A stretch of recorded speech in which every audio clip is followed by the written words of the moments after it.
Welcome, Wastelanders, to the Post-Apocalyptic Joe in a Cinematic Wasteland audiobook podcast. My name is Joe Gillis, and I'm the writer and narrator of this serial fiction series. Alright, we're going to be diving into Chapter 3 this week. But there's a new chapter coming every Friday, so be sure to subscribe. One last thing before we jump into it. If you stay until the very end, you'll get a peek behind the page with a quick tidbit about this chapter. All right, let's get into it. The story so far. Joe and Sanjay were in the middle of a post-apocalyptic world overrun with robots when Joe and his friends came up with the plan to wipe out Earth's robotic overlords using a virus.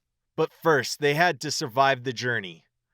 After managing to elude the drones in the streets, they continued on foot, collecting weapons to help them fight their way to the end. Just as things were going their way, Sanjay stumbled in the middle of the road, leaving them both vulnerable to the approaching robots. Okay, let's jump into it. Chapter 3. Sanjay was down on the ground grabbing his ankle. I could see he was in a lot of pain and needed some help, so I hurried back to assist him. "Oh, I think I twisted my ankle," he told me as I lifted him up. "How much time do we have?" "I lost count. We're gonna have to wing it now. I bet you're wishing you drove that car now, aren't you?" Shut up. Just help me get to the van." He cringed in pain. We made it behind the van, but I wasn't sure how long we should wait. So I did the 3 count, and we headed in with Sanjay limping and me helping. "Go! 1,000, 2 1,000, 3 1,000. We rushed into the alcove. I tried the door and sure enough it opened.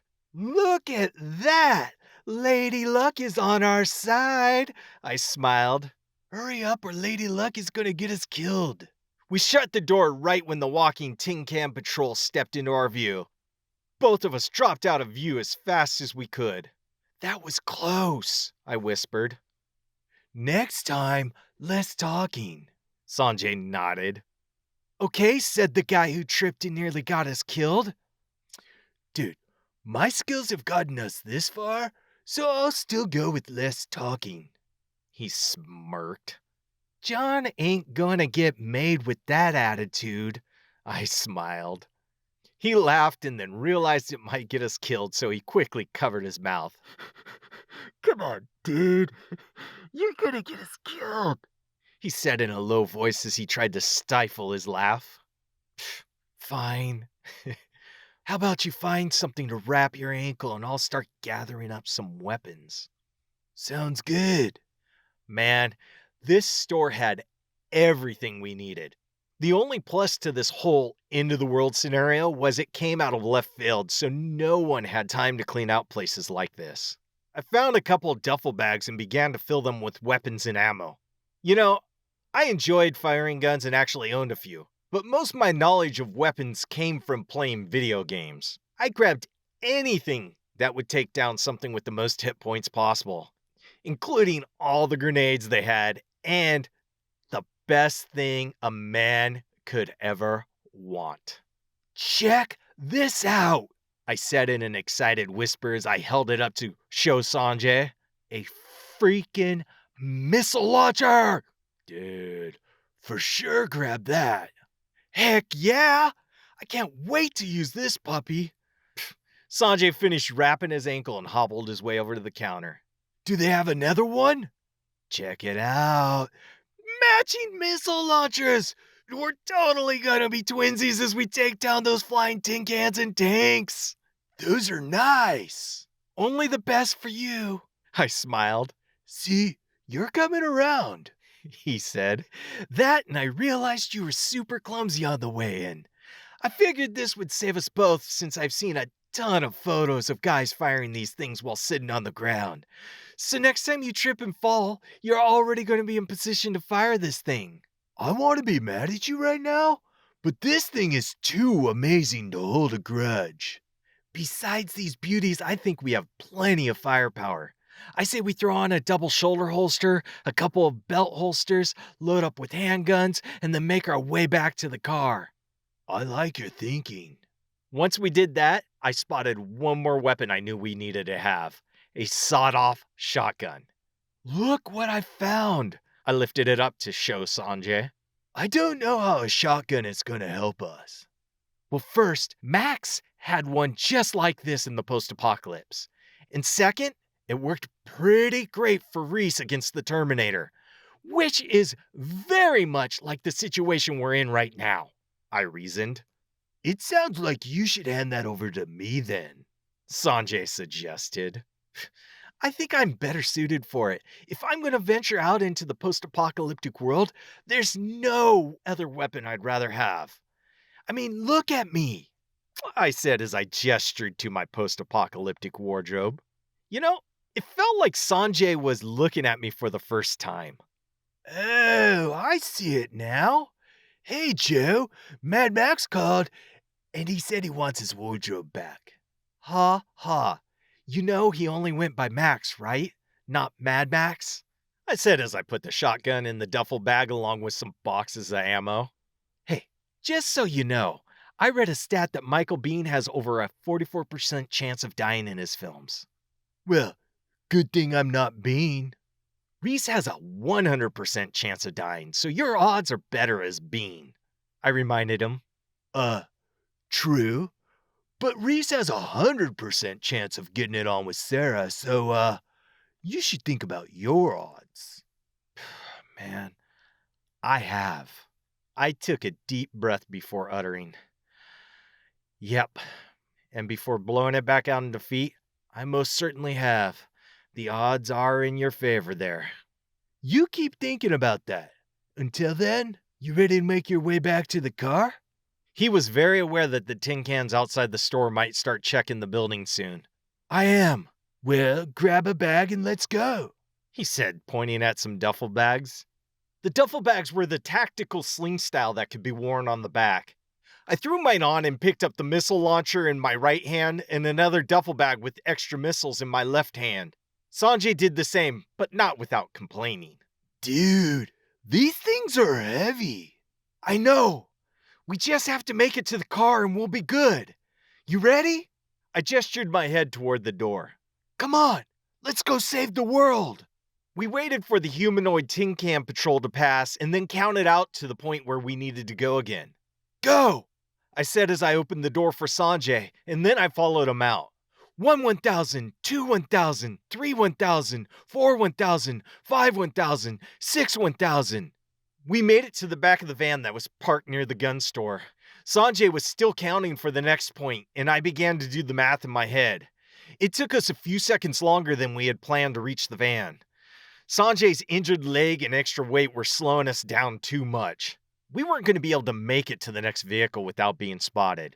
We only had a few more seconds to get to the next spot than we did with the van, and it took us twice as long to get from the door to the back of the van. I knew a few more seconds wasn't enough to get us to our next spot.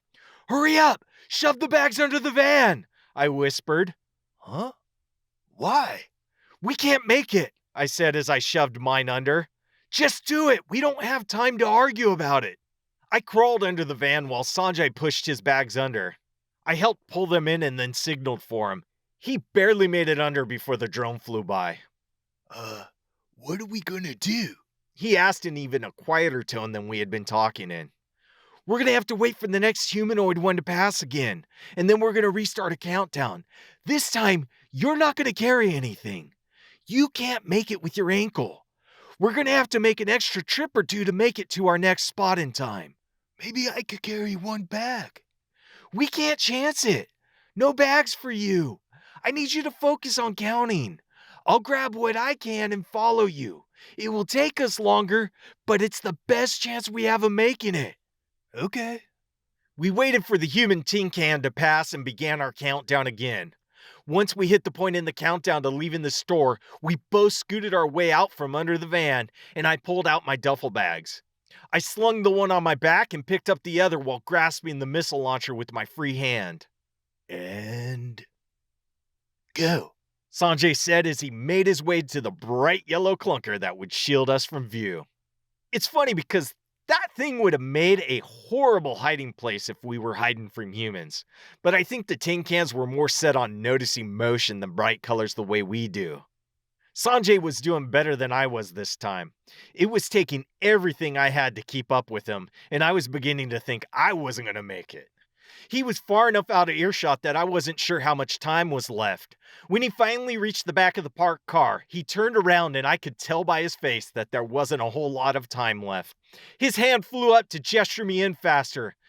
I'm not sure why people always do this in movies, because it wasn't helping me at all right now.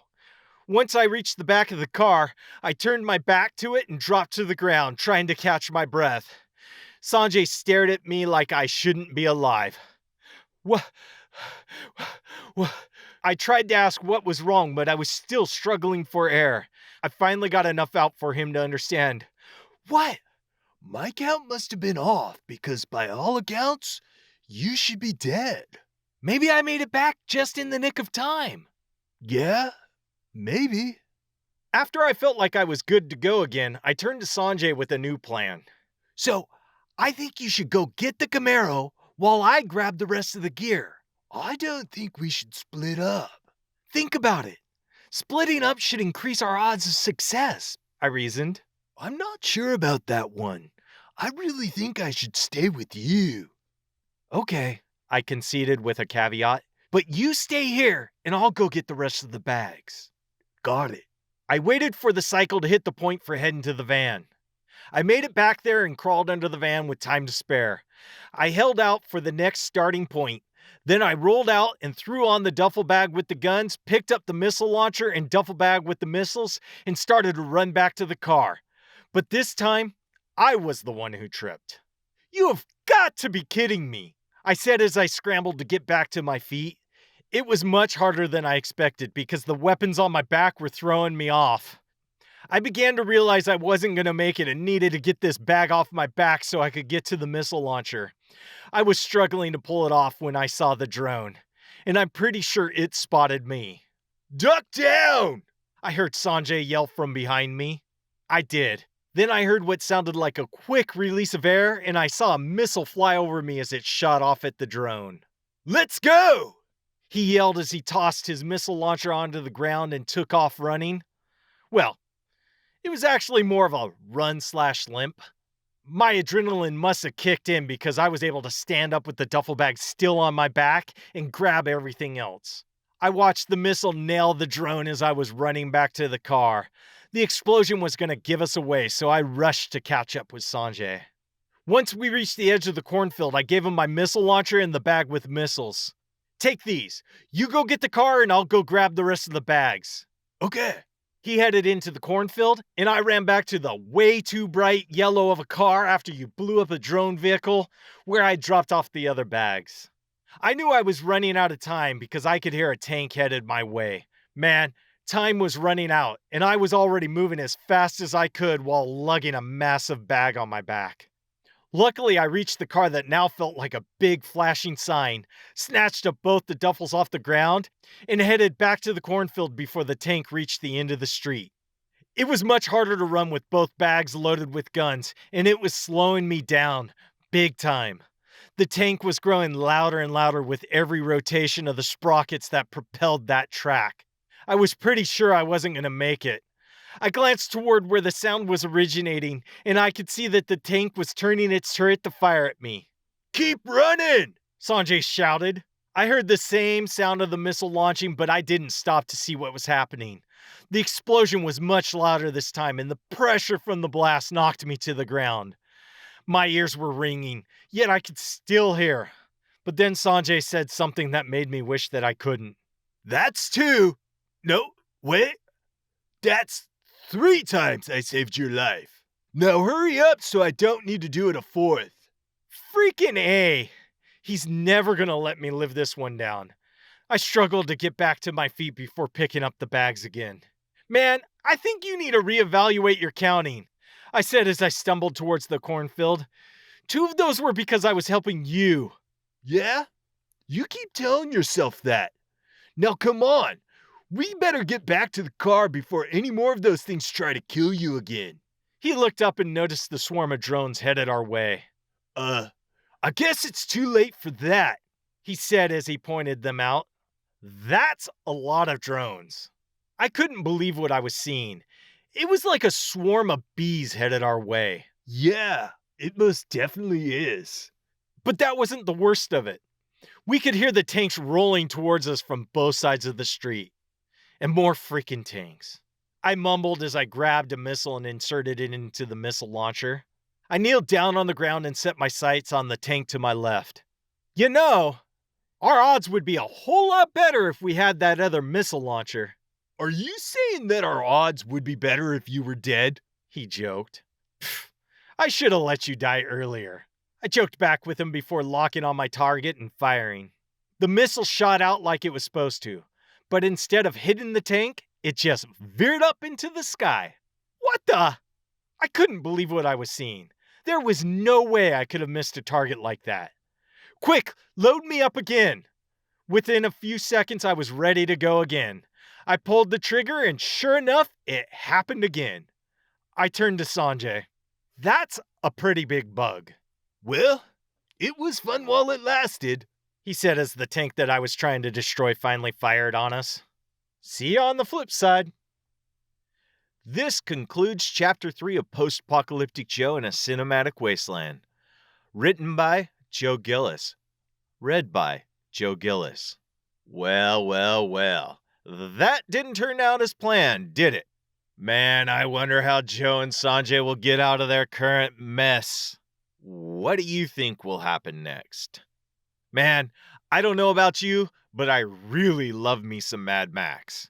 In fact, the birth of Post-Apocalyptic Joe, or at least his outfit, was born from a costume I made for the Kinetic Grand Championship in 2018. The team I joined, which consisted of my pals I made from filming the Beyond Geek episode about the race, had a Mad Max meets plants, aka something akin to Little Shop of Horrors Man-Eating Plant Audrey 2 inspired theme. So, I created an awesome persona around that aspect. I found all the elements I wanted on my leather jacket and enlisted Odin Abbott to attach them while we drove to Humboldt.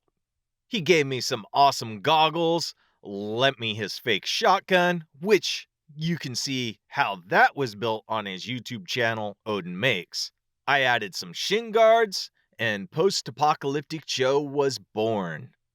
You can see me in action as Post-Apocalyptic Joe in the video I made for Beyond Geek about my experience. I'll throw a link for that video and the fake shotgun in the show notes. Well, we're coming to the end of another podcast, but don't fret.